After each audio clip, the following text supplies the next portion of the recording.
Regional elections in Germany have delivered a landmark verdict. The far right, the AfD, is set to win a poll mandate for the first time since World War II. And the ruling coalition is beginning to worry. The AfD, or the Alternative for Germany, has emerged as the biggest winner in the eastern state of Thuringia, with 33% of the votes. It finished ahead of the main opposition party, CDU, or Christian Democratic Union, that secured 24% of the vote. The far-right leadership is now calling on the ruling coalition government to make space for the AfD, an indication of Germany's altered political landscape. What we have seen is a dramatically poor performance by the government coalition. It was a vote for the end of the government coalition. Voters want new elections also on the federal level, and we are preparing for that. Accordingly, Chancellor Olaf Scholz should draw the consequences and should, along with his coalition partners, pack his bags and make room. Voters want a different government and different politics. But German Chancellor Olaf Scholz, whose party performed poorly in the concluded elections, is not giving up. Calling the results bitter, the Social Democrat Scholz has urged mainstream parties to form state governments by sidelining the far right, the AfD particularly. The move is reminiscent of a similar call made by France's President Emmanuel Macron in the country's snap parliamentary elections. On the streets of eastern Germany, the tension is palpable. Thousands gathered to protest against the far right's sweeping victory.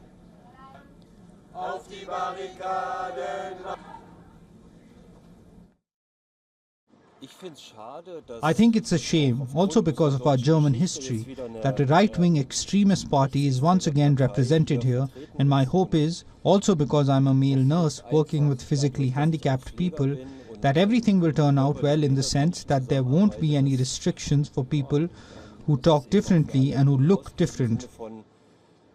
I think it's sad that it turned out this way.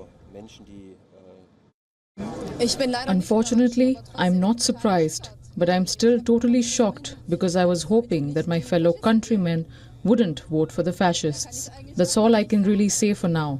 And nothing will change. There will be a standstill at most. With national elections in Germany just a year away, the results could trigger infighting within Scholz's coalition. The shifting political winds also pressure the government to harden its stance on immigration and support over Ukraine. Now, to get us more insights, we spoke to Alex Cadier from Brussels.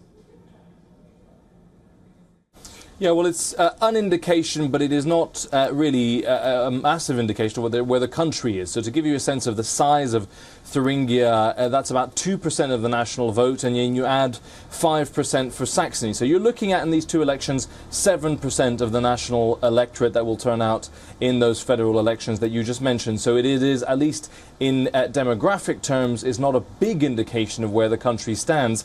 What it does show, though, is that there is no more stigma for certain voters to vote for the AfD, to vote for far-right parties, which, of course, are so historically sensitive in Germany. It shows that the stigma of voting for the AfD is gone. It also shows that all the warnings by mainstream politicians, including the German Chancellor Olaf Scholz, against these far-right parties have not landed with the voters of Thuringia or Saxony, or the fact that the Internal Intelligence Agency of Germany has warned about extremism within the AfD's ranks. So certainly that stigma, that fear of voting for the AfD seems to have dwindled in these regions. But as I said, it is still a small proportion of the German voting population. The other thing to say, though, is that because Germany is all about coalitions, all about parties working together to form a government, it may further divide an already very fractured political landscape in Germany.